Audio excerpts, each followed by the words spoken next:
Nigga. Ah, where the one here? Ah. Obìnrin ni jẹ́ come. What's that? Lord be praised. Amen. Lord be praised. Amen. God they create. They create? You're so handsome. Really? You're so beautiful. You're so pretty. Jesus Christ, see your fashion sense. You love channel. Channel is It will be fine.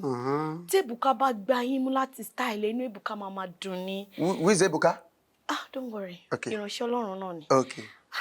Ṣé ẹ ti model fún Versace ni? Channel ló fẹ́ lò mí gbà yẹn ṣùgbọ́n ìgbà tí màá fi débẹ̀ mo ti kú. So mo ṣe jí padà bóyá bí 3 days ago. Orúkọ mi ni Ajínrere, wòlíì àgbáyé, ẹni àmì òróró, ẹni tọ́lọ́run pè. Ó pè mí tán ó yàn mí, ó ti wá ṣe mí lógo. Èmi ń kọrin fún Olódùmarè. Ṣé tenor ni, ṣé soprano ni, ṣé alto ni. Mo gbà ní Olúwa ní orí. Irú nonsense wo nìyẹn? Ẹ fẹ́ jèrè ọkàn mi ni kí ló ṣẹlẹ̀? Kí ló ṣẹlẹ̀? Mr. Okeremi Cheche. Ẹ mú orúkọ yẹn pé ó ń tàn mí hàn. Kẹ̀dẹ̀ bá mo wo comrade ni mi ò mọ̀ máa tètè kàn máa jẹ́ Ọlọ́run. Ẹ tẹ̀ jẹ́ kí n wo nǹkan tí mo fẹ́ jèrè.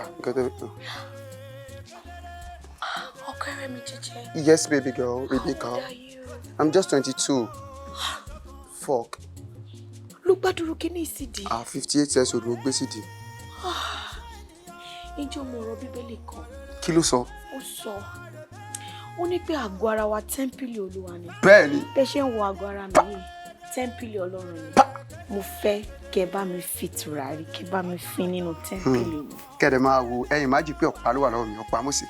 Màá wà nínú sínú òkú pa yín kílẹ̀ fì. Àti kẹ̀kẹ́ ọmọ ogun ẹ̀. Àwa ṣègbè dànù. Oh my God!